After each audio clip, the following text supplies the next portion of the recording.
सफला एकादशी 2024 सनातन धर्म में एकादशी का खास महत्व है। हर माह में 2 एकादशी होती हैं, एक कृष्ण पक्ष और दूसरी शुक्ल पक्ष में। पौष माह के कृष्ण पक्ष की एकादशी तिथि को सफला एकादशी कहते हैं। इस बार 7 जनवरी 2024 को सफला एकादशी है। यह साल 2024 की प्रथम एकादशी है। मान्यता है कि सफला एकादशी के दिन व्रत रखकर भगवान विष्णु जी की पूजा अर्चना करने से साधक को सभी कर्मों में सफलता हासिल होती है, साथ ही सुख सौभाग्य की प्राप्ति होती है। आइए सफला एकादशी का शुभ मुहूर्त, पूजा विधि और महत्व के बारे में जानते हैं। सफला एकादशी शुभ मुहूर्त। सफला एकादशी का आरंभ 7 जनवरी को देर रात 12:41 से होगी।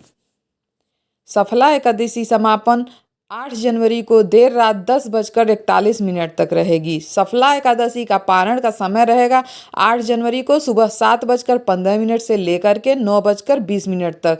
सफला एकादशी का महत्व। शास्त्रों के अनुसार जो अनुयायी सफला एकादशी का व्रत रखते हैं उनको जीवन में विशेष फल की प्राप्ति होती है, साथ ही साधक को शुभ सौभाग्य और कर्मों में सफलता मिलती है। मान्यता ऐसी है कि एकादशी व्रत का रखने से मोक्ष की प्राप्ति भी हो जाती है। इसके अलावा पिछले जन्म के बुरे कर्मों से हमको छुटकारा मिलता है। सफला एकादशी का पूजा विधि। सफला एकादशी के दिन सुबह उठकर स्नान कर लें, इसके बाद मंदिर की सफाई करें।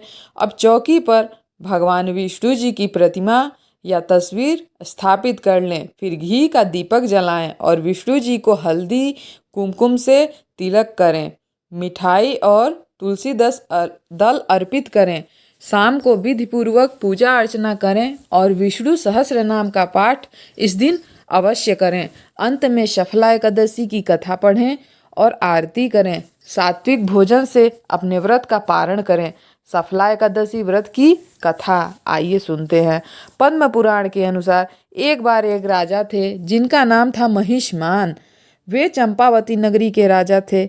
उनके 5 पुत्र थे। उनका सबसे बड़ा पुत्र लुब्भक, जो चरित्रहीन था, वह हमेशा ही देवताओं को निंदा करता था, साथ ही मांस खाता था, जैसे गलत कार्यों में ही लिप्त रहता था। राजा अपने बेटे के इन सभी कार्यों से काफ़ी परेशान था। अपने बड़े बेटे को राज्य से बाहर निकाल दिया। ऐसे में वो जंगल में जाकर के रहने लगा। इसी दौरान पौष माह के कृष्ण पक्ष की 10वीं तिथि आई।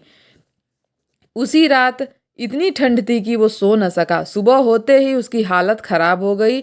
अब वह प्राणहीन सा हो गया, अचेत पड़ गया। फिर दिन में जब धूप आई तो उसने होश आया। इसके बाद वो जंगल में फल इकट्ठा करने लगा।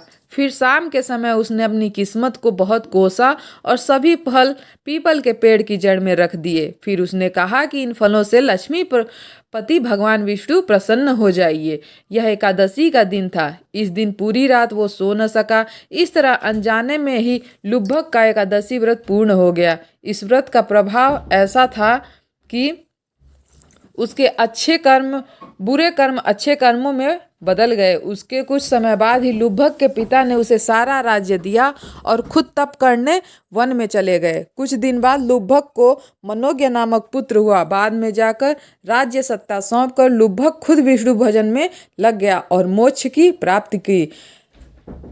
जय विष्णु भगवान।